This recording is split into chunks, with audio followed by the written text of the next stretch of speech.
Groom humiliated the blind bride at her own wedding, but her true identity made the groom regret everything.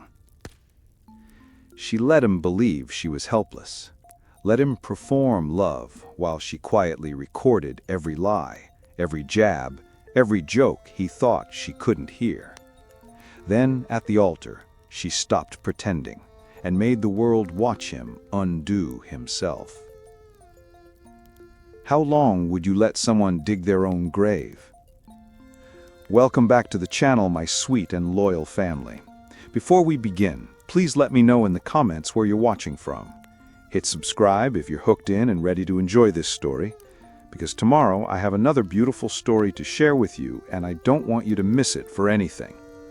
Now, let's get into the story. Franklin Shaw was not the type of man to be fooled.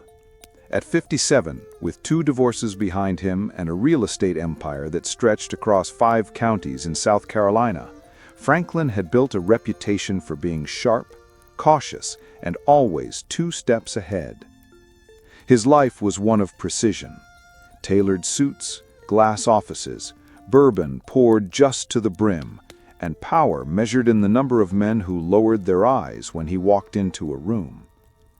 But on the morning of his wedding day, standing in the mirror of the presidential suite at Fairmont Hotel, Franklin felt unsettled. The reflection staring back at him was impeccable. Custom tuxedo, silver hair perfectly styled, the kind of tan that spoke of Mediterranean vacations and country club memberships. He looked like a man who owned the world, but his hands were trembling. "You're Franklin Shaw," he said to his reflection, lifting a crystal tumbler of bourbon. "You built an empire from nothing. You survived 2 wives who tried to take half of everything." He paused, taking a sip. "And today, you're marrying a blind woman who thinks you're a hero." Franklin had learned early that power wasn't just about money, it was about perception.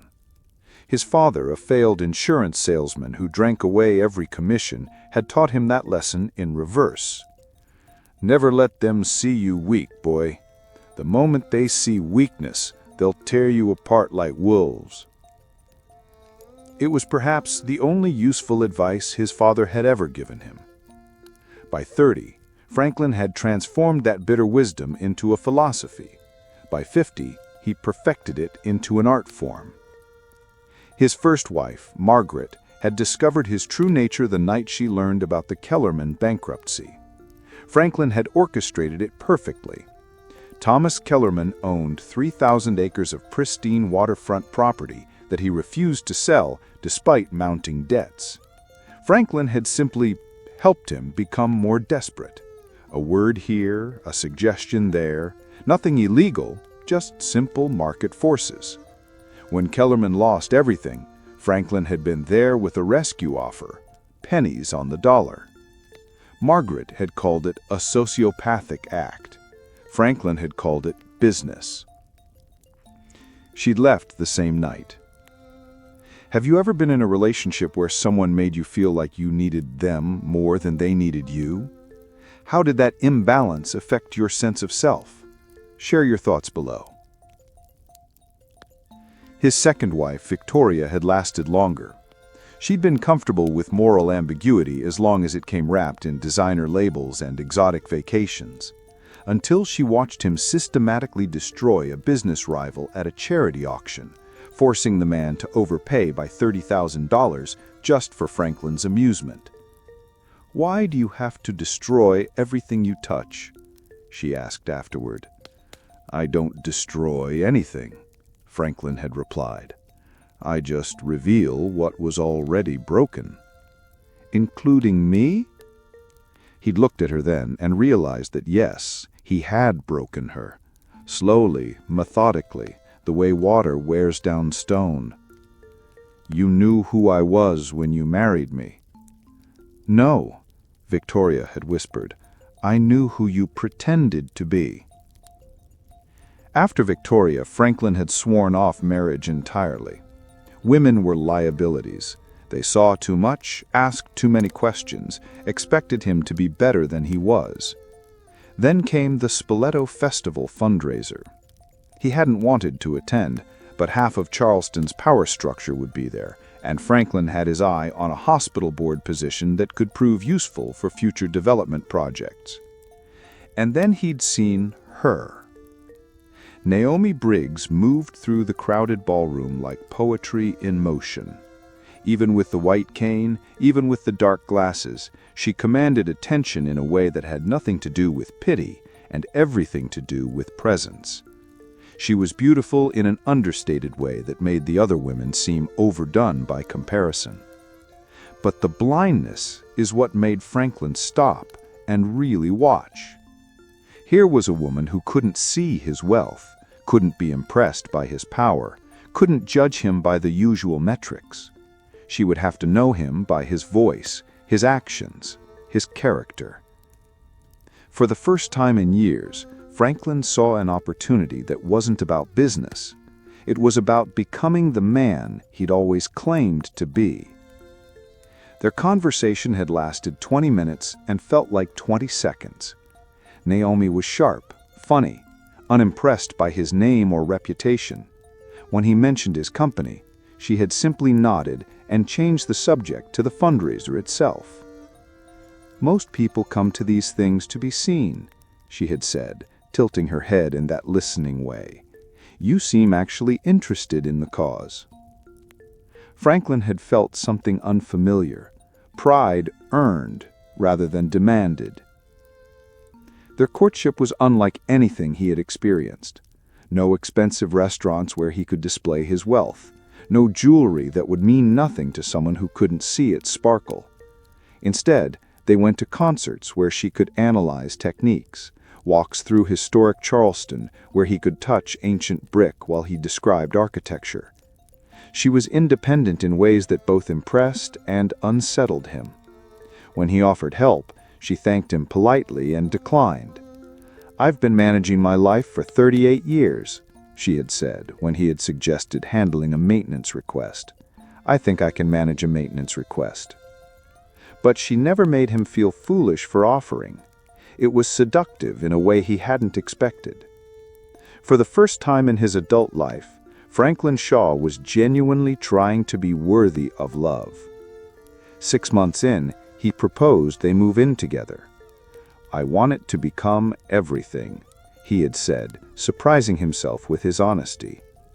"I want to be the man you see when you look at me. That's all I've ever wanted from anyone, for them to want to be the person I see." Living together revealed new dimensions. Franklin discovered that Naomi was more observant than he imagined.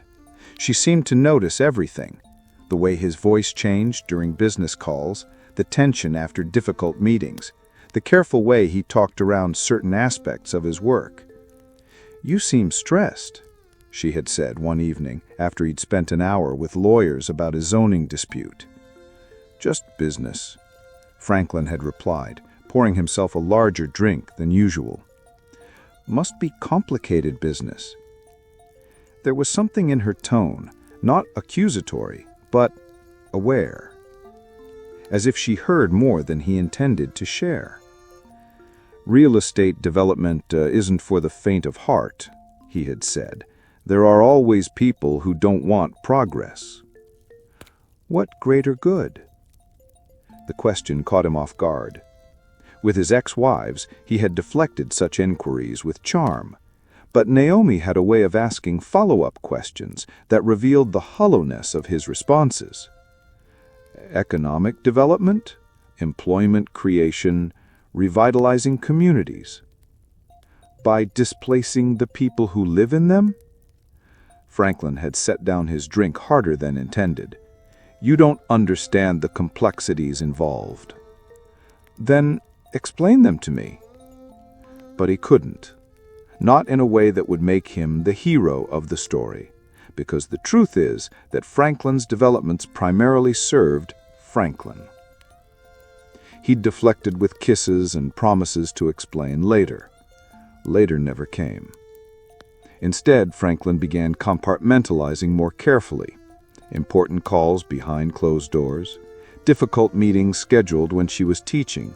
He created a curated version of his business life that emphasized the positive and minimized the predatory.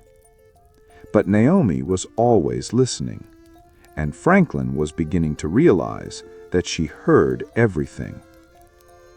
What he didn't know was that behind her designer glasses, those almond eyes weren't vacant at all, that the woman he thought was blind could see every single detail, including the red decanter he'd hidden behind the wedding altar. Because for 2 years, Naomi had been watching Franklin like a hawk, and today she was going to give him the wedding he deserved. Part 2. The Woman Who Saw Everything. Naomi Briggs had been pretending to be blind for exactly 2 years, 3 months, and 16 days when Franklin Shaw proposed to her. She knew the exact count because she'd been marking time, waiting for the moment when his mask would slip completely, when she'd have enough evidence to destroy the carefully constructed lie of his life. The decision to fake blindness hadn't been planned. It had been born from a moment of pure instinct at the Spoleto Festival fundraiser when she'd overheard 2 board members discussing her in terms that made her skin crawl. "Pretty little thing," one had said, watching her navigate the crowd with her white cane. "Shame about the disability, though. Limits her options, doesn't it?" "Makes her grateful, I imagine," the other had replied with a laugh that dripped condescension. "Must be nice to have someone who can't see your flaws." Naomi had frozen behind the pillar where she'd been adjusting her shoe, her fingers tightening on the cane that wasn't just a prop, it was her research tool. She'd been working on a sociology project about ableism in high society. Conducting interviews while genuinely visually impaired volunteers taught her to navigate with authentic technique. But in that moment, listening to those men reduce her worth to her perceived vulnerability, something had crystallized. She'd kept the glasses on, kept the cane in her hand, and decided to see what else people would reveal when they thought she couldn't see them. She hadn't expected to meet Franklin Shaw that night. She certainly hadn't expected him to become her greatest case study in human predation. Their first conversation had been a master class in manipulation, though Franklin had no idea he was the one being studied. Naomi had watched him approach through her peripheral vision, a silver-haired man in an expensive suit who moved like he owned the room. She'd heard about Franklin Shaw from her research into Charleston's power structure, real estate mogul, twice divorced, rumored to be ruthless in business and charming in person. When he'd introduced himself, she'd immediately noticed the subtle shift in his tone, the way he spoke slightly louder and slower than necessary, the patronizing gentleness that people often adopted with those they perceived as helpless. "I'm Franklin Shaw," he'd said, extending his hand with exaggerated care so she could find it easily. "Naomi Briggs," she'd replied, letting her fingers find his with just enough hesitation to seem authentic. "Are you enjoying the fundraiser?" "More now," he'd said, and she could hear the smile in his voice, calculated charm deployed like a weapon. "Though I have to admit I'm curious about someone who navigates a room like this with such confidence. You must have excellent spatial awareness." It was a test. She could feel it. He was probing to see how much help she needed, how dependent she might be. "Practice," she'd said simply. "Though I do appreciate good acoustics, this ballroom has wonderful sound. I can hear conversations 3 tables away." She'd said it as a casual observation, but it was actually a warning. "I hear everything," she was telling him. He just didn't understand yet. For the next 20 minutes, Naomi had listened as Franklin performed his benevolent hero routine. He'd asked thoughtful questions about her music, expressed genuine-seeming interest in the cause, and carefully positioned himself as someone who cared more about substance than surface. It was expertly done. If she'd actually been blind, if she'd genuinely been vulnerable and looking for a protector, she might have fallen for it completely. Instead, she'd watched him through her dark lenses, cataloging the micro-expressions that contradicted his words, the way his eyes swept the room to see who was watching him be kind to the disabled woman, the calculated timing of his gentle touches and solicitous gestures. Franklin Shaw wasn't falling in love with her. He was falling in love with the idea of himself as her savior. Their early dates had been revealing in ways Franklin could never have imagined.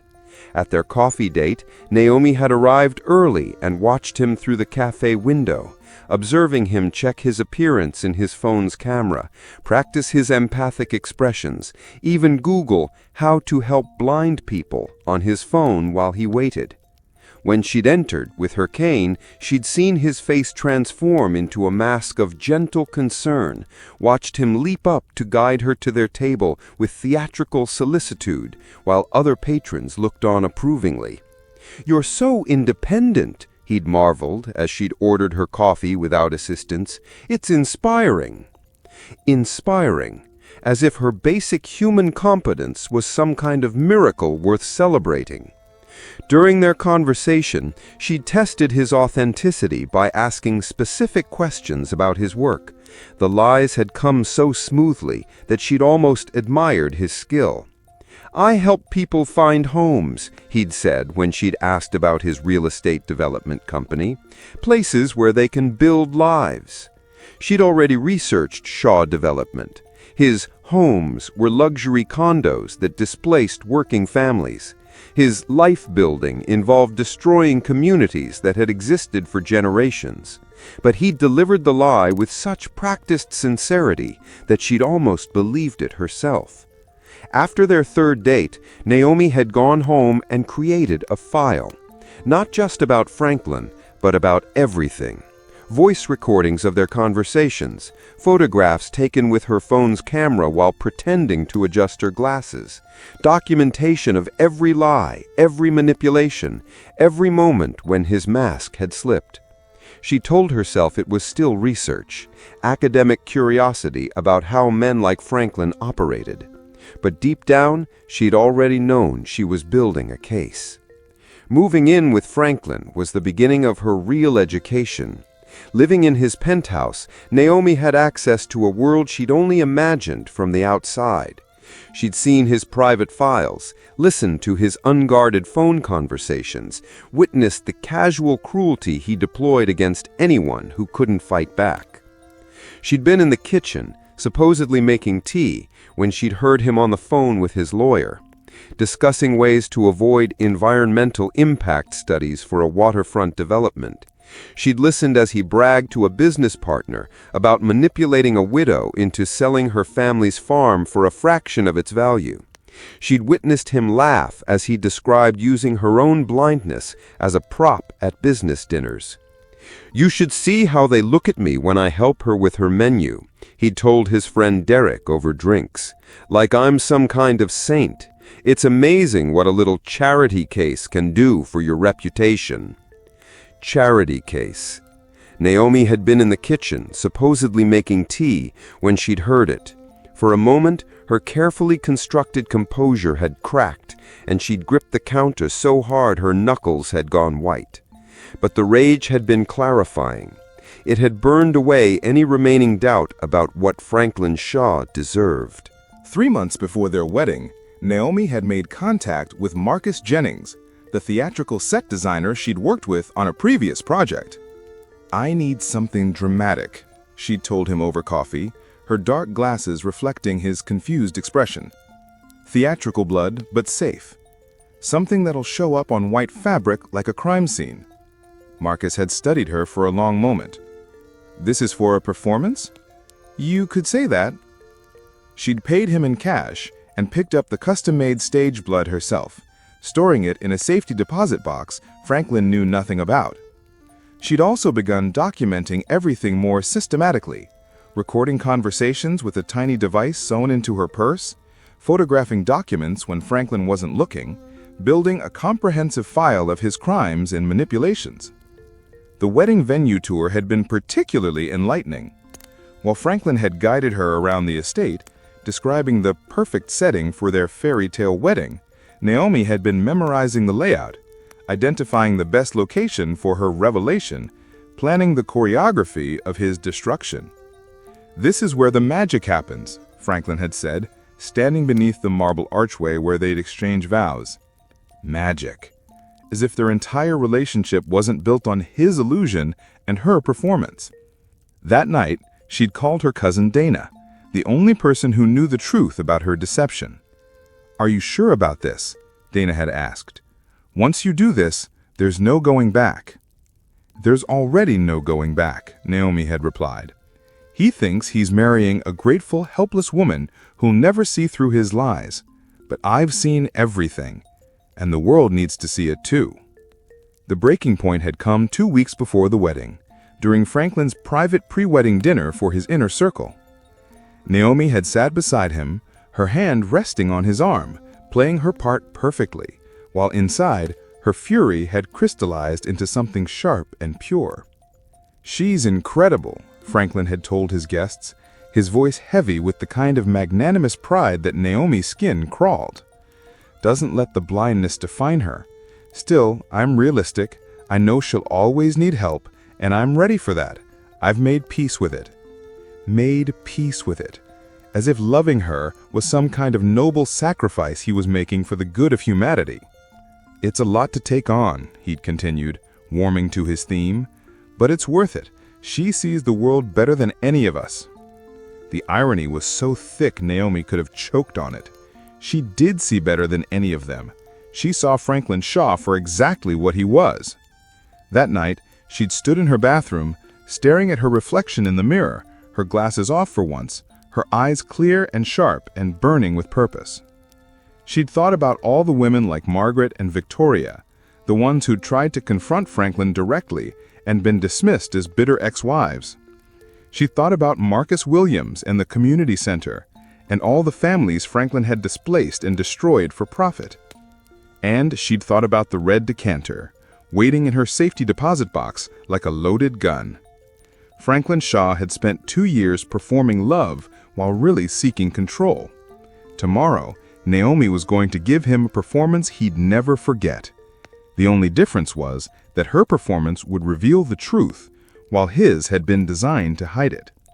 As she'd put her glasses back on and prepared for bed, Naomi had smiled for the first time in months.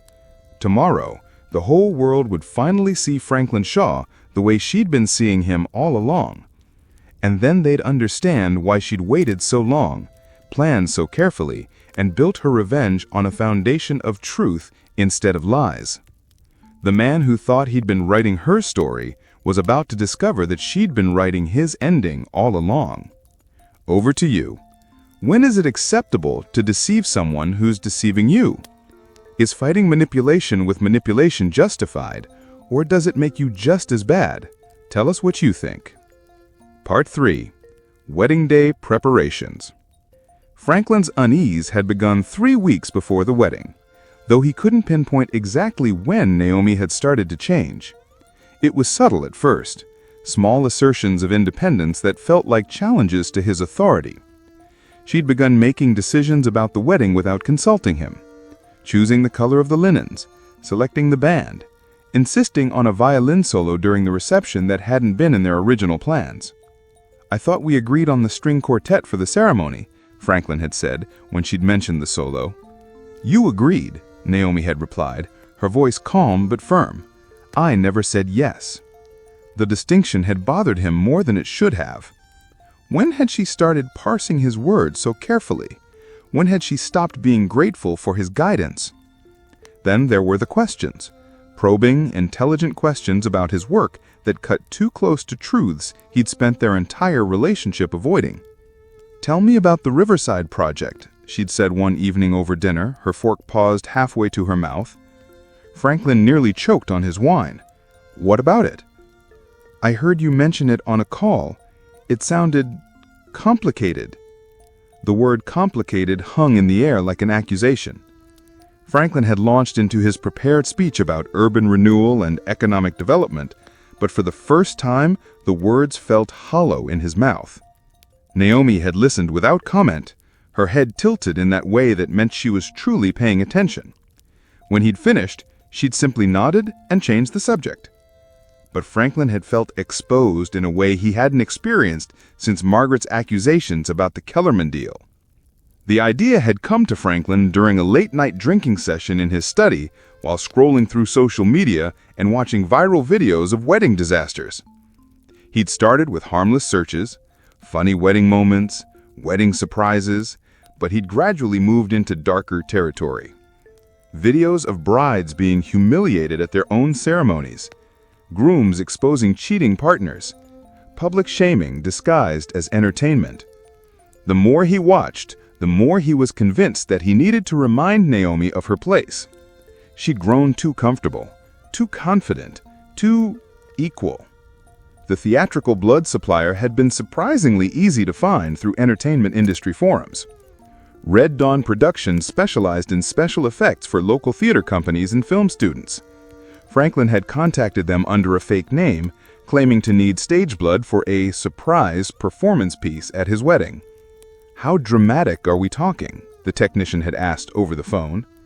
"Dramatic enough to be unforgettable, something that'll really shock the audience." The package arrived 3 days later, a sealed container of thick, viscous liquid that looked disturbingly realistic. Franklin had tested it on a white towel in his bathroom, watching the red spread across the fabric like spilled life. Perfect. He'd hid it behind the band platform at the venue during their final walkthrough, bribing a grounds worker $50 to look the other way while he stashed the container where Naomi would never think to check. Franklin hadn't planned to tell anyone about his surprise, but after too much bourbon at his bachelor party, he'd found himself confiding in his best man, Derek Morrison. "You're going to what?" Derek had asked, his voice a mixture of horror and fascination. "Humble her," Franklin had said, the words slightly slurred but his intention crystal clear. "She's been getting too big for her britches lately, acting like she doesn't need me, like she's calling the shots." "Franklin, that's—" Derek had paused, clearly struggling with the ethics of what he was hearing. "That's your fiancée, the woman you're about to marry." "Exactly. And marriages work best when everyone knows their role." Derek had stared at him for a long moment. "You realize this could destroy her, right? Humiliate her in front of everyone she knows." Franklin had smiled, and for the first time in months, felt in complete control. "That's the point." The other groomsmen had overheard enough of the conversation to understand something was planned, though Franklin had kept the specifics vague. By morning, word had spread through the wedding party that the groom had something special prepared for the ceremony. None of them had tried to stop him. Wedding morning had dawned perfect, the kind of golden southern day that photographers dreamed about. The Fairhope estate was buzzing with activity as vendors set up chairs, arranged flowers, and tested sound equipment. In the bridal suite, Naomi sat in front of an ornate mirror while her cousin Dana pinned her hair into an elegant updo. Her wedding dress hung nearby, a vision in ivory silk that had cost more than most people's cars. "You sure about this?" Dana asked quietly, her fingers working through Naomi's dark curls. "I've never been more sure of anything in my life," Naomi replied, watching Dana's reflection instead of her own. Dana had been the only person who'd known about Naomi's deception from the beginning. She'd been there when Naomi had first come home from the Spoleto fundraiser, laughing about the sociology project that had taken an unexpected turn. "You should have seen him," Naomi had said that night 2 years ago. "Performing kindness like it was a one-man show. I think I'm going to keep observing." Dana had watched the project evolve from academic curiosity into something more personal, more dangerous. She'd seen the files Naomi had accumulated, heard the recordings, understood the scope of Franklin's deceptions. She'd also seen what it was costing her cousin to maintain the performance for so long. "Just don't flinch," Dana said now, securing the final pin. "Not even for a second." "I won't." Naomi's phone buzzed with a text from Marcus Jennings. "Package delivered, break a leg." The stage blood was in place, hidden beneath the altar where only she would know to look for it. Unlike Franklin's crude plan to splash her with humiliation, Naomi's approach would be theatrical, controlled, devastating. Across the estate, Franklin was going through his own morning routine with significantly less calm. He'd already had 3 drinks, claiming pre-wedding nerves when Derek had raised an eyebrow at the early bourbon consumption. His hands were shaking slightly as he adjusted his cufflinks, whether from alcohol or anticipation, he couldn't tell. "You can still call this off," Derek had said, making one last attempt at sanity. "The blood thing, it's not too late." "Cold feet?" Franklin had asked, his voice carrying a dangerous edge. "Common sense." But Franklin was past the point of reason. The plan had taken on a life of its own in his mind, becoming not just a way to humble Naomi, but a declaration of his fundamental power over her. She thought she was his equal now, his partner in this marriage. Today, he would remind her and everyone else of the truth. He was the savior. She was the saved. He held the power. She was dependent on his mercy. "Watch the show," he'd told Derek, straightening his bow tie with renewed confidence. "You'll never forget it." Guests had begun arriving by noon, Charleston's elite dressed in their finest garden party attire. The guest list read like a who's who of Southern society: senators and CEOs, old money families and new power brokers. They came expecting a fairy tale: the powerful man and the brave woman, love conquering disability, wealth wedded to grace. The photographers were already positioning themselves for the perfect shots, the ones that would make the society pages and Instagram feeds. Franklin's sister Judith held court near the champagne fountain, regaling anyone who'd listen with stories about her brother's transformation. "You should have seen him before Naomi," she gushed to Senator Williams' wife. "All business, no heart. She's brought out a side of him we never knew existed." If only she knew which side would be on display today. Naomi's guests were fewer, but no less distinguished. Musicians from the symphony, professors from the college, artists and intellectuals who genuinely admired her talent and independence. They spoke about her with respect rather than pity, appreciation rather than condescension. 2 different worlds, about to witness 2 very different performances. At 3 o'clock, 1 hour before the ceremony, both bride and groom made their final preparations. Franklin stood in the groom's suite, looking out at the assembled crowd through gauze curtains. His groomsmen were making final adjustments to their attire, but Franklin's attention was focused on the altar area, where he could just make out the platform where his surprise was hidden. Soon, very soon, Naomi would learn what happened to women who forgot their place in his world. Meanwhile, in the bridal suite, Naomi was stepping into her wedding dress, the same ivory silk that would soon be drenched in red. Dana zipped her up with careful precision, then stepped back to admire the complete picture. "You look beautiful," Dana said, and meant it. "I look like a bride," Naomi corrected, slipping on her dark glasses for what she knew would be the last time. Franklin's perfect, grateful, blind bride. She checked her phone one final time. Marcus's final text confirmed everything was in position. "Stage is set, blood's behind the altar, right where you specified. You sure about this?"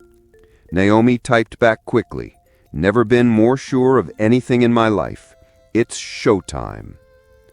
Outside, the string quartet began their pre-ceremony selections. Guests were taking their seats. The photographer was checking his equipment one last time. Franklin Shaw thought he was about to orchestrate the performance of a lifetime, a public demonstration of his power over the woman who dared to challenge him. But he had no idea that Naomi Briggs had spent 2 years directing a far more sophisticated production. While he'd been planning to humiliate her with amateur theatrics, she had been choreographing his complete destruction with professional precision. In 30 minutes, one of them would achieve their goal. The other would discover that they'd been playing a game where they never understood the rules. As the guests settled into their seats and the musicians began the processional, both bride and groom prepared for the performance of their lives. Only one of them knew how it was going to end. Part 4. The Wedding from Hell. The string quartet's opening notes drifted across the manicured lawn of Fairhope Estate like a promise of perfection. 300 guests rose from their white folding chairs, phones and cameras at the ready to capture what they believed would be Charleston's most romantic wedding of the year. Franklin stood beneath the marble archway, his white tuxedo immaculate in the golden afternoon light. He looked every inch a successful mogul, powerful, confident, magnanimous, the picture of a man who'd found love where others might see only obligation. To his left, partially hidden behind the band platform, sat the container of stage blood he'd planted 3 days earlier, his insurance policy, his guarantee that by the end of this ceremony, everyone would remember exactly who held the power in this relationship. The bridal party began their procession. Naomi's cousin Dana and 2 of Franklin's business associates' wives, all moving with practiced elegance down the rose-petal-strewn aisle. But the real anticipation hung in the air like humidity, waiting for the bride herself. Then the wedding march began, and Naomi appeared. The collective intake of breath from 300 guests was audible even over the music. She was exquisite, a vision in ivory silk that seemed to float rather than walk, her dark hair crowned with a simple pearl tiara, her face serene behind designer glasses that caught the light like mirrors. She had no idea what was coming. Reverend Patterson, a silver-haired Episcopal priest who'd performed marriages for Charleston's elite for 30 years, smiled benevolently at the couple before him. "Dearly beloved," he began, his voice carrying across the hushed crowd, "we are gathered here today to witness the union of Franklin and Naomi in holy matrimony." The traditional words washed over the guests like a familiar hymn. Phones captured every angle, every expression. Society photographers clicked away, already composing the captions that would accompany tomorrow's features. Love conquers all, a true modern romance, the real estate mogul and his muse. "Franklin," Reverend Patterson said, turning to the groom, "you may share your vows." Franklin had spent weeks crafting these words, each sentence designed for maximum emotional impact. Not for Naomi, she was just the recipient, but for the audience who would carry his reputation forward long after this day. He took Naomi's hands in his voice carrying clearly across the lawn. "Naomi," he began, his voice rich with performed emotion, "2 years ago, you walked into my life and changed everything. You taught me that true beauty isn't something you see, it's something you feel. Something you experience in the quiet moments, the gentle touches, the way someone trusts you completely." Murmurs of approval rippled through the crowd. Several women were already reaching for tissues. "You've shown me what it means to be truly needed, to guide someone through darkness, to be their light, their anchor, their safe harbor in every storm." The metaphors were thick as syrup, each one painting her as her savior, her protector, her essential support system. "I promise to always be your eyes when the world becomes too overwhelming, to be your strength when you feel weak, to love you not despite your limitations, but because of how beautifully you've overcome them." He paused for effect, letting the words sink in. "I promise to take care of you always, to make decisions with your best interests at heart, to protect you from a world that doesn't always understand how precious you are." The crowd was eating it up. Franklin could see tears streaming down faces, could hear the soft awes of approval. He was the hero of this story, the prince who'd rescued the princess from her tower of darkness. Reverend Patterson turned to Naomi with a gentle smile. "Naomi, your vows." For a moment, she stood perfectly still, her head slightly tilted, as if listening to something only she could hear. The crowd settled into expectant silence, waiting for the grateful response that would complete their fairy tale narrative. When Naomi spoke, her voice was clear, calm, and absolutely controlled. "Franklin," she began, and something in her tone made the nearest guests lean forward unconsciously. "2 years ago, I began what I thought would be a simple research project. I wanted to understand how people treat others when they believe that person can't see them clearly." Franklin's smile faltered slightly. "Research project? What was she talking about?" "You've taught me many things," Naomi continued, her voice carrying easily across the now completely silent crowd. "About power, about manipulation, about the weight of silence when it's used as a weapon." A murmur of confusion began to ripple through the guests. This wasn't the grateful, loving response they'd been expecting.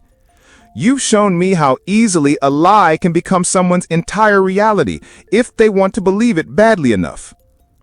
Franklin's hands tightened on hers, but Naomi's voice never wavered. "I hope today shows all of you something important. That love, when it's performed instead of felt, loses all meaning. That truth, when it's hidden, doesn't stay buried forever." She turned slightly toward the crowd, and for the first time some of the guests noticed that her movement seemed too precise, too confident for someone who couldn't see. "And that sometimes the person you think you're protecting is actually protecting themselves by watching everything." With deliberate slowness, Naomi reached up and removed her dark glasses. The gasp that rose from the crowd was like a physical force because Naomi's eyes weren't vacant, weren't unfocused, weren't the eyes of someone who couldn't see. They were sharp, alert, intelligent, and they were looking directly at Franklin. "I saw everything," she said, her voice cutting through the shocked silence like a blade. Franklin's face went through a series of expressions: confusion, disbelief, rage, and finally dawning horror as the implications crashed over him. "You're not," he started, but the words died in his throat. "Blind? No, Franklin, I never was." The crowd erupted in shocked whispers, but Naomi raised her hand for silence. She wasn't finished. "You've taught me many things, about power, about manipulation, about the weight of silence when it's used as a weapon." Franklin's hands tightened on hers, but Naomi's voice never wavered. "I documented every lie, every manipulation, every casual cruelty you thought I couldn't witness. I studied you the way you thought you were studying me." Before Franklin could react, before he could process what was happening, Naomi moved with swift precision toward the hidden container behind the altar. Not his container, but one she'd placed there herself. "But I'm not finished with your education, Franklin," she said, lifting the decanter of thick red liquid. Franklin's eyes widened as he recognized the stage blood, the same theatrical prop he'd hidden for his own cruel surprise. "But how did—" "You thought you'd humiliate me publicly, force me to my knees in front of everyone I know, show them how powerless I really am." She held the container high, letting the afternoon light catch the viscous red liquid. Guests screamed, someone fainted, children were hurried away from the site. But Naomi stood tall in the chaos, her voice never wavering. "Now you know what it looks like when a man tries to mark a woman he never truly owned." Franklin stood frozen, his mouth opening and closing soundlessly. His perfect plan, his moment of triumph, had become his complete destruction in the span of minutes. But Naomi wasn't done. She pulled a small device from under the altar's floral arrangements, a wireless speaker she'd had Marcus install during the setup. I think our guests would like to hear the real Franklin Shaw." She pressed a button. Franklin's voice filled the air, crystal clear through the sound system. "You know she'll always need me, right? That's the power here. She can't even see who she's marrying. The best part about dating her, she won't remember a thing. It's all sound and feelings with her." The crowd recoiled as if physically struck, but the recordings continued. "Don't worry about what you say around her. She's like a beautiful pet, decorative but harmless. Most graceful woman I know except for when there's furniture in the way," followed by cruel laughter. "I've made peace with taking care of someone with limitations. It's worth it for the image." Each quote was like a dagger thrust into Franklin's reputation, his relationships, his carefully constructed identity.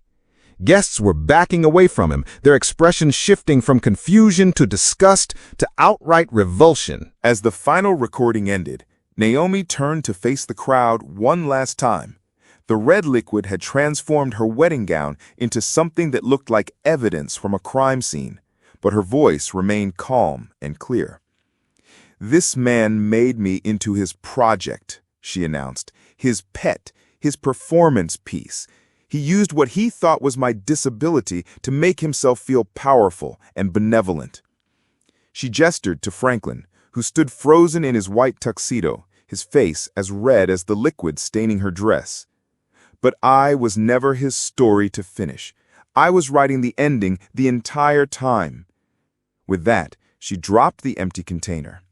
The glass shattered against the marble with a sound like gunshot, final and irrevocable. Naomi walked past Franklin without another glance, her head held high, her steps sure and confident. The crowd parted before her like the Red Sea, some staring in shock, others in something approaching awe. As she reached the back of the venue, she paused and turned back one final time. "The reception is canceled," she called out, her voice carrying clearly across the stunned silence. "But I hope you all learned something today about the difference between love and performance art." And with that, Naomi Briggs walked out of her own wedding, leaving behind 300 witnesses, a destroyed man, and a pile of shattered glass that caught the afternoon sun like fallen stars. Franklin remained at the altar alone as the photographers continued clicking, and the world watched his empire crumble in real time. Where's the line between seeking justice and seeking revenge? When someone hurts you, is public humiliation fair punishment, or does it go too far? I'm curious to know what you think. Part 5. The Reckoning. In the stunned silence that followed Naomi's exit, Franklin stood alone at the altar like a statue carved from humiliation.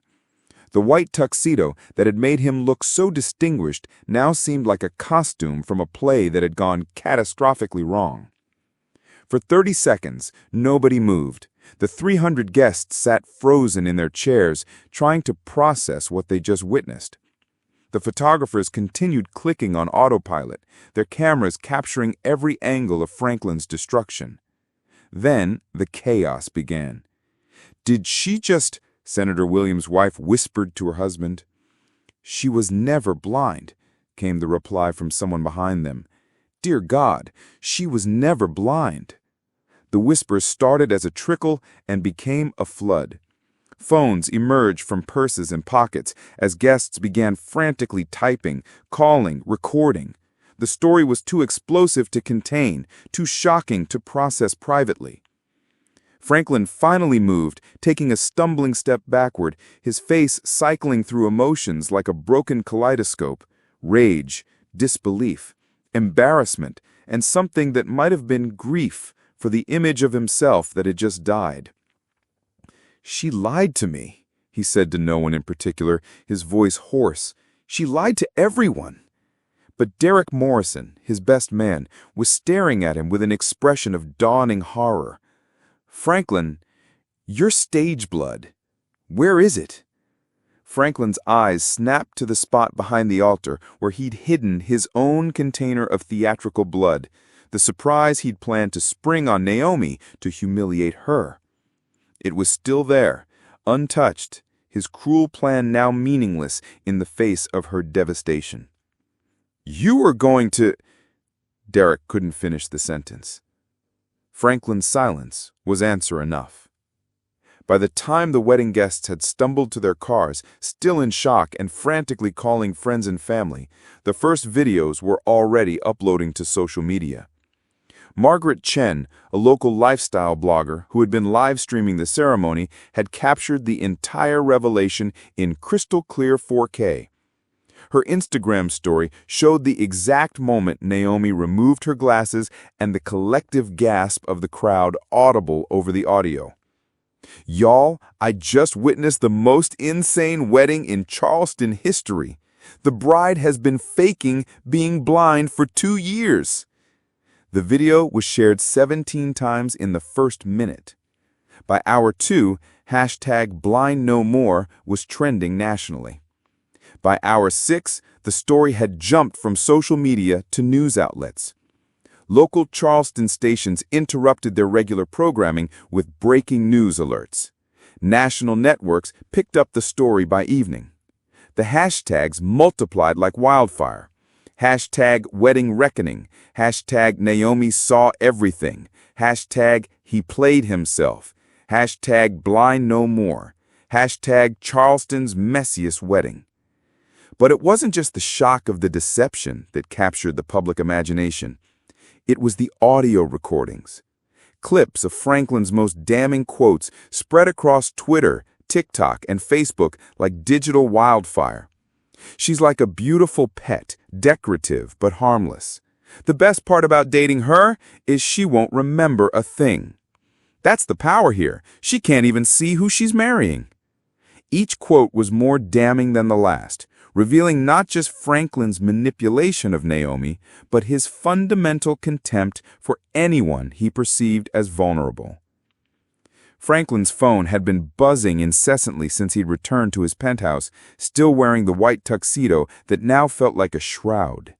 He'd ignored the calls at first, too stunned to speak, but as the hours passed and the notifications kept coming, he'd been forced to confront the magnitude of his public destruction. His lawyer called first. "Franklin, I'm getting calls from reporters. What the hell happened at your wedding?" His publicist was next, her voice tight with barely controlled panic. "The video is everywhere. TMZ is running it. The local news wants a statement. We need damage control, and we need it now." But damage control required there be something left to salvage. By Monday morning, Franklin's board of directors had called an emergency meeting. Shaw Development's stock price had dropped 12% overnight as investors fled from the negative publicity. 2 major deals were postponed indefinitely by clients who no longer wanted their names associated with his. "Franklin," his board chairman said during the video conference call that Franklin took from his home office, still unshaven and wearing yesterday's clothes, "we're recommending you take a leave of absence, effective immediately." "A leave of absence? From my own company?" "The company that bears your name, yes, until this public relations nightmare blows over." But they all knew it wouldn't blow over.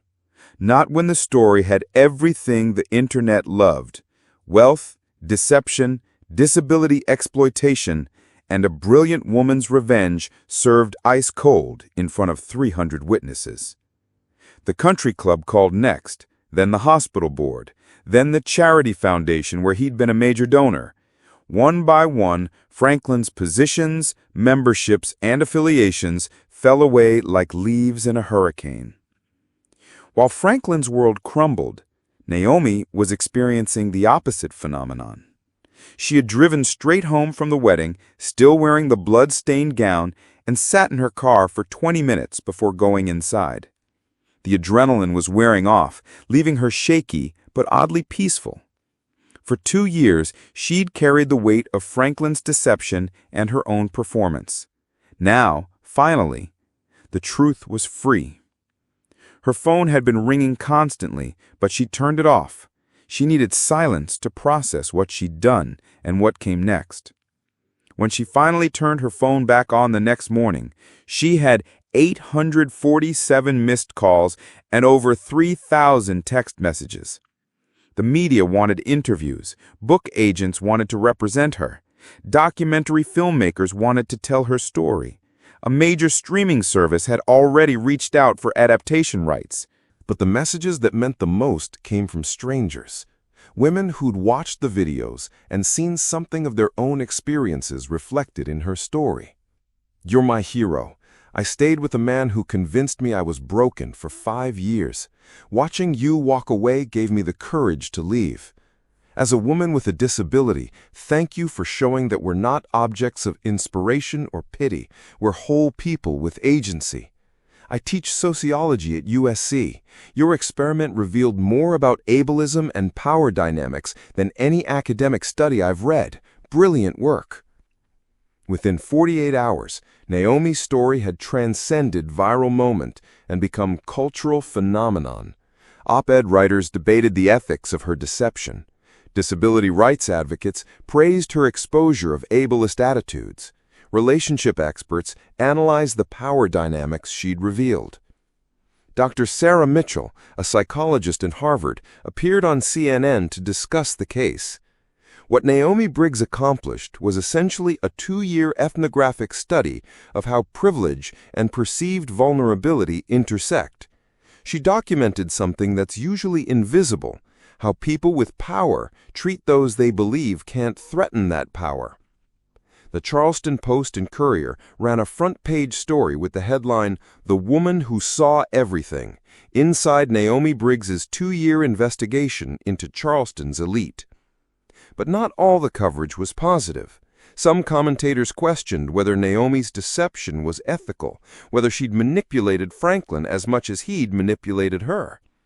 Franklin's supporters, what few remained, tried to frame him as the victim. "She catfished him for 2 years," one wrote on social media. "She's the real predator here." The arguments raged across every platform, but the audio recordings made it impossible for Franklin's defenders to gain much traction. His own words had convicted him more thoroughly than any prosecutor could have managed. A week after the wedding, Franklin attempted his first public response. His publicist had arranged a softball interview with a local morning show, hoping to begin rehabilitating his image. It was a disaster. "Mr. Shaw," the host began gently, "a lot of people are wondering how you feel about being deceived for 2 years. Franklin straightened his tie nervously. He'd lost 15 pounds in the past week, his face gaunt and his eyes hollow. "I feel betrayed, honestly. I opened my heart to someone I thought I could trust, and she used that trust to destroy my life. But the audio recording suggests that you had some unflattering things to say about your fiancé during your relationship. Those recordings were taken out of context, private conversations between friends, things said in jest or frustration. Everyone says things they don't mean sometimes." The host nodded diplomatically. "What about your own plans for the wedding? There are reports that you had also prepared some kind of surprise involving stage blood." Franklin's face went red. "I don't know where that rumor started. That's completely false." But Derek Morrison had already spoken to 3 different news outlets confirming Franklin's cruel plan. The lie was transparent, making Franklin look even worse. The interview lasted 12 minutes. By the end, Franklin was sweating visibly, his answers increasingly incoherent. The host thanked him politely, but her expression said everything about how thoroughly he had failed to rehabilitate himself. 2 weeks after the wedding, Naomi made her first public appearance at a disability rights conference in Atlanta. She'd been invited to speak about the intersection of ableism and intimate partner manipulation. She walked onto the stage without dark glasses, without a cane, moving with confident precision. The audience of 300 advocates, researchers, and activists rose in a standing ovation that lasted 3 minutes. 2 years ago, I began what I thought would be a simple research project. I wanted to understand how society treats people with disabilities, not from the outside looking in, but from the inside experiencing it directly. She paused, letting her eyes sweep across the audience. What I discovered was more disturbing and more illuminating than I ever expected. I learned that disability in many people's minds equals vulnerability, and vulnerability, they believe, equals opportunity. The speech was brilliant, part academic analysis, part personal testimony, part call to action.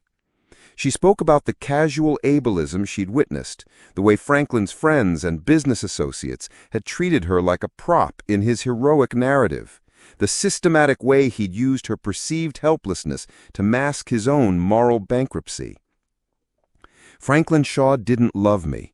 He loved the idea of himself as my savior. And that distinction between loving someone and loving how they make you feel about yourself is the heart of so many abusive relationships. The standing ovation that followed lasted 7 minutes. By the next morning, clips from her speech had been viewed over 5 million times. Naomi Briggs was no longer just the woman who'd exposed Franklin Shaw. She'd become a voice for everyone who'd ever been underestimated, dismissed, or treated as less than whole. Meanwhile, Franklin sat in his empty penthouse, watching the coverage of her triumph, and finally began to understand that he hadn't just lost a fiancé or a reputation. He'd lost a war he never realized he was fighting. Have you ever had to pretend to be less capable or knowledgeable than you really were to protect yourself or gather information? What would you do in Naomi's situation? Part 6. After the Fall. Franklin Shaw had become a ghost in his own city. The penthouse that once symbolized his empire now felt like a mausoleum. Too large, too quiet, filled with expensive furniture that no one would see and art that no one would admire. He'd let the housekeeper go months ago, along with most of his staff. The silence was cheaper than maintaining the pretense that his life hadn't fundamentally ended. Shaw Development had been quietly dissolved, its assets liquidated to pay settlements and legal fees. Franklin's name had been removed from buildings, charity foundations, and society registries with the swift efficiency that only money and shame could achieve. He'd tried leaving Charleston, a brief, disastrous attempt at starting over in Atlanta that had lasted exactly 3 weeks before someone recognized him in a hotel bar and posted the encounter online. The video of him, unshaven and clearly drunk, mumbling excuses to a camera phone garnered 2 million views and effectively ended any hope of geographical redemption. So he'd returned to Charleston, to the penthouse, to the slow dissolution of everything he'd spent his life building. His daughter Hannah visited once a month, more out of duty than affection. During their last awkward dinner, she'd set down her fork and looked at him with something between pity and exhaustion. "You need help, Dad, professional help." "I need people to forget. I need this to blow over," Franklin had replied, pouring himself another glass of wine. "It's been 6 months. It's not blowing over. You humiliated a woman on what was supposed to be the happiest day of her life. The internet doesn't forgive that." But Franklin couldn't bring himself to seek therapy, couldn't bear the thought of sitting across from someone and admitting that yes, he'd planned to humiliate Naomi with stage blood. Yes, he'd thought of her like a pet, a project, a performance piece. Yes, he'd built his entire sense of self on the power he held over someone he believed was vulnerable. The truth was too ugly to speak aloud, even to a professional bound by confidentiality. While Franklin withered in isolation, Naomi had transformed into something beyond what either of them could have imagined. Her TED Talk, The Performance of Love, When Relationship Become Power Plays, had been viewed over 12 million times. The book deal she'd signed, a memoir titled Seeing Everything, A Study in Hidden Abuse, had spent 14 weeks on the New York Times bestseller list. But it was her foundation that had become her true legacy. The Naomi Briggs Center for Relationship Justice provided resources for people trapped in emotionally manipulative relationships, with a particular focus on those whose disabilities were being weaponized against them. She'd testified before Congress about the intersection of ableism and domestic abuse. She'd been named one of Time magazine's 100 most influential people. Universities competed to have her speak, and her academic paper on performed vulnerability and power dynamics in intimate relationships had become required reading in sociology and psychology programs. The woman Franklin had tried to keep small had become larger than he'd ever been, even at the height of his power. But success hadn't erased the complexity of what she'd done. In quiet moments, usually late at night when the speaking engagements and interviews were finished, Naomi sometimes wondered about the ethics of her own deception. She'd helped countless people, yes, but she'd also spent 2 years lying to someone who, however flawed, had believed he loved her. The question haunted her: when does justice become revenge? When does exposure become cruelty? The letter arrived on a Tuesday, 6 months and 3 weeks after the wedding. Cream stationery, expensive paper, Franklin's name embossed in conservative script. Naomi stared at it for a full minute before opening it. "There's a concert at the Charleston Arts Hall on Friday night, 8 p.m. You should be there."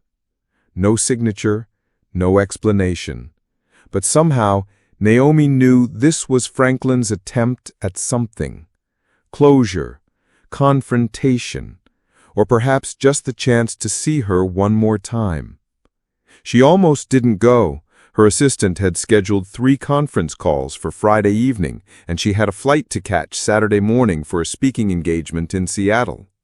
But curiosity, the same intellectual hunger that had started this entire journey, won out. She rescheduled the calls, moved the flight to Sunday, and found herself standing outside the Charleston Arts Hall on Friday evening, wearing a simple black dress and no glasses at all. The concert was smaller than Naomi's usual venues, perhaps 200 seats in an intimate hall that specialized in chamber music and solo performances. The program listed a single performer, An Evening with Naomi Briggs, Original Compositions. Franklin sat in the back row, almost hidden in shadow. He'd lost weight, she noticed immediately. His once commanding presence diminished to something fragile and uncertain. His hair was longer than she'd ever seen it, uncombed, and his clothes, while expensive, hung loosely on his reduced frame. But he was there. After everything, he'd come to hear her play. Naomi took the stage without announcement or introduction. The lights dimmed until only a single spotlight illuminated the grand piano. Not the violin Franklin had always associated with her, but an instrument that seemed somehow more honest, more direct. She played for 40 minutes without speaking. The music was complex, haunting, built from melodies that seemed to tell stories without words. Some pieces were angry, sharp, discordant passages that felt like arguments made in minor keys. Others were sorrowful, elegiac themes that mourned for something lost or never quite real. The final piece was different, quieter. It built slowly from a simple theme into something that felt like resolution, not happiness exactly, but acceptance. The kind of peace that comes after a fever breaks, leaving everything changed, but somehow clearer. When the last note faded, the audience sat in reverent silence for a long moment before erupting in applause. But Naomi's eyes were in the back row, where Franklin sat motionless, his face unreadable in the darkness. After the performance, after the audience had filtered out with their praise and requests for autographs, Franklin remained in his seat. Naomi had expected this, had planned for it even, and she made her way up the aisle toward him with the same measured confidence she'd displayed on their wedding day. When she stopped in front of him, Franklin looked up with eyes that held none of his former arrogance, just exhaustion and something that might have been genuine remorse. "I'd "Deserved it," he said simply. "Yes," Naomi replied, taking the seat beside him. They sat in silence for a moment, two people who had shared the most intimate deception, surrounded by empty chairs and the lingering resonance of music. "I've been thinking," Franklin said finally, his voice hoarse with disuse, "about what you said, about whether I loved you or just loved the idea of myself as your savior." He paused, struggling with words that had never come easily to him. I think I convinced myself they were the same thing, that wanting to take care of you was the same as loving you. But you didn't need taking care of, did you?" "No," Naomi said quietly. "I never did." "And I didn't want a partner. I wanted a project. Someone who would make me feel necessary, important, good about myself without requiring me to actually be good." It was perhaps the most honest thing Franklin Shaw had ever said. "Do you hate me?" Franklin asked, and for the first time since she'd known him, his voice held no manipulation, no performance, no calculated effect, just genuine curiosity about the answer. Naomi considered the question seriously. "I hate what you did," she said finally. "I hate that you used my supposed disability as a prop for your heroism. I hate that you talked about me like I was an object when you thought I couldn't hear. I hate that you planned to humiliate me at our own wedding." Franklin flinched at each accusation, but didn't interrupt. "But hate you?" She shook her head. "No. You became exactly what I needed you to become. You revealed yourself so completely that I was able to show the world something important about how power works, how abuse hides behind good intentions, how people like you operate." She turned to face him fully. "You didn't love me, Franklin, but in your own twisted way, you served a purpose. You helped me help thousands of people understand the difference between love and control." Franklin was quiet for a long time, processing her words. When he finally spoke again, his voice was barely above a whisper. "I destroyed everything, didn't I? My company, my reputation, my relationships with my children, all for what? To feel powerful over someone I thought was helpless? You destroyed the lie of who you pretended to be. The real Franklin Shaw, the one who manipulated vulnerable people for profit, who saw kindness as weakness, who built his entire identity on dominance. That person was always there. I just gave him a spotlight." She stood to leave, then paused. "The question isn't whether you can rebuild what you lost. The question is whether you can become someone worth rebuilding for." Franklin looked up at her, this woman who had outmaneuvered him so completely, who had turned his own weapons against him with surgical precision. "How?" he asked. "How do I become someone different when everyone knows exactly who I am?" Naomi smiled, not with cruelty, but with something that might have been compassion. "The same way anyone changes. You start by telling the truth, all of it, to yourself first, then to others. You admit what you did and why you did it. You make amends where possible and accept that some damage can't be repaired. And then you spend whatever time you have left trying to be better than you were." She walked toward the exit, her heels echoing in the empty hall. At the door, she turned back one final time. "You don't get points for seeing what was always there, Franklin, but you might get credit for finally admitting it." A year later, Franklin Shaw published a memoir of his own. It wasn't a redemption story. There was no happy ending, no transformation into a better man, no romantic reconciliation with the woman he'd wronged. Instead, It was a brutal, unflinching examination of how power corrupts, how privilege blinds, and how easy it is to mistake control for love. The book, The Man Who Couldn't See, A Confession, donated all proceeds to the Naomi Briggs Center for Relationship Justice. It wasn't much. Franklin's name still carried too much toxicity for massive sales, but it was something. A gesture toward accountability, if not absolution. Franklin never fully recovered his reputation or his fortune. He lived quietly in Charleston, volunteering at legal aid clinics and speaking occasionally at men's groups about toxic masculinity and emotional abuse. He was never forgiven by everyone he'd hurt, and he never expected to be. But he was, finally, telling the truth. Naomi continued her work, her influence growing with each passing year. She married eventually, a fellow academic who loved her mind first and treated her as an equal always. They built a life based on genuine partnership, the kind Franklin had never understood was possible. She kept his letter, the one that had brought them together for that final conversation, not as a trophy, but as a reminder that even in the worst relationships, even in the deepest deceptions, there remained the possibility of truth.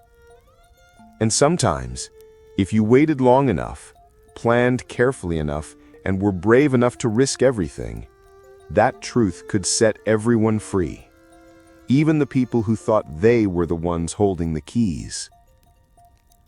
The woman who had seen everything had given the world new eyes. The man who had seen nothing, finally, learned to look. It wasn't the ending either of them had planned, but it was the ending they both deserved. Thank you for watching this story to the end. If you enjoyed this story, you will surely love the next one. It's as crazier and more intriguing as you can ever imagine. So do check it out. Click on the image showing on your screen right now to watch the next one.